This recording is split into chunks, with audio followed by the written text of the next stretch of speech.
میں انصار کا ایک محلہ تھا، وہ حضور کی بارگاہ میں آئے اپنے امام کی شکایت لے کر۔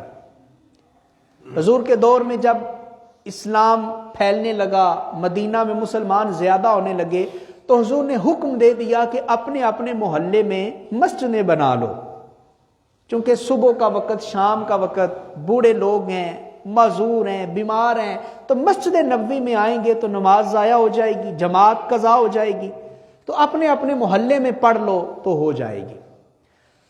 تو کچھ لوگ اپنے امام کو پکڑ کر حضور کے پاس لائے اور کہنے لگے، حضور ہمارا امام جب نماز پڑھاتا ہے نا تو صرف سورہ اخلاص ہی تلاوت کرتا ہے، صرف سورہ اخلاص، ہر رکعت میں قل هو اللہ احد، قل هو اللہ احد۔ حضور اسے کچھ سمجھائیں کہ یہ بدل بدل کے قرآن پڑھے، ایک ہی سورت کیوں تلاوت کرتا ہے؟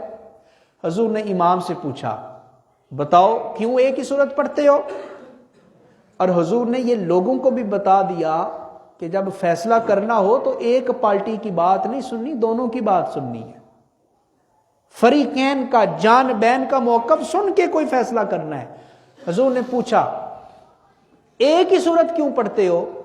تو سنیں صحابی نے کتنا خوبصورت جواب دیا، کہا حضور اس سورت میں اللہ نے اپنی توحید کو بیان کیا ہے، مجھے اس سورت سے بھی بڑا پیار ہے اور اللہ کی توحید سے بھی بڑا پیار ہے، میں اس سورت سے بڑا پیار کرتا ہوں اس لیے یہی سورت پڑھتا ہوں۔ حضور نے کہا اچھا تو اس سورت سے پیار کرتا ہے تو سن، میں کہہ رہا ہوں اللہ بھی تیرے ساتھ بڑا ہی پیار کرتا ہے، اللہ بھی تیرے ساتھ بڑا پیار کرتا ہے۔ اور حضور نے جو آگے کہا نا، سبحان اللہ، ذرا غور کیجئے گا، حضور نے کہا حبک ایہا ادخلک الجنہ، اے میرے غلام تو اس سورت سے محبت کرتا ہے تو اس کا اجر یہ ہے کہ اس سورت کی محبت کی وجہ سے اللہ نے تمہیں جنت عطا فرما دی۔ ادخلا ماضی کا صیغہ بولا، اللہ نے تمہیں جنت عطا فرما دی ہے۔ تو سورہ اخلاص سے محبت کرو، تعلق مضبوط کرو، بار بار پڑھو، بار بار پڑھو، بار بار پڑھو۔ حضور کہہ رہے ہیں جو اس سے محبت کرے گا یہ سورت اسے اپنے ساتھ جنت میں داخل کر دے گی۔